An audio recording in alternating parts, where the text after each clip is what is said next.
All right, there you have it. After going around the entire house, going around the pool, sweeping out the garage, and then I still had some more battery left, so I just set it down on the ground, and it went a total of 20 minutes and 11 seconds with this battery. All right, just a few takeaway points. This is priced more affordably than the name brand, so just check the prices and see if it makes sense to pay less or to pay more. That's all up to you. The other thing I would say is I think my father-in-law has the name brand unit.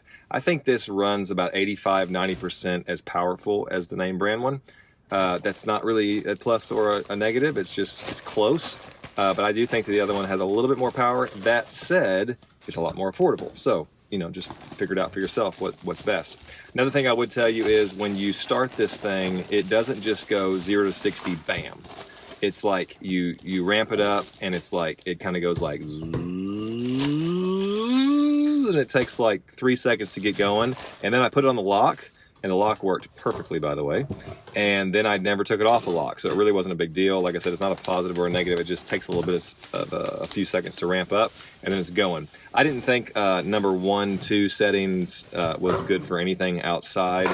Maybe if you were like dusting off something inside, it actually would be nice to have something smaller like that. I will reserve judgment on that. But as far as outside, I just ran it on full blast. So it went like 20 minutes and 11 seconds, I believe. Went around the whole property, and then I just let it run out until the battery died. So I wanted you to know how long that took.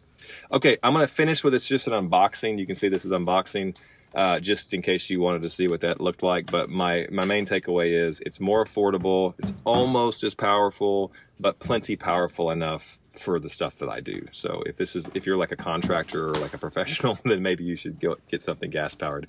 But as far as just this stuff around the house, it works good. So anyway, hope that helps. This was sent to me by the company for a review. I do lots of review videos, so that's why they reached out to me and sent it to me. So I didn't buy it, but that said, I wanted to show you what my thoughts were and show it to you in action so that you can make a best decision for yourself. Again, it's not the name brand, but it's more affordable, so you decide. All right, take care, enjoy. Hope to see you next time.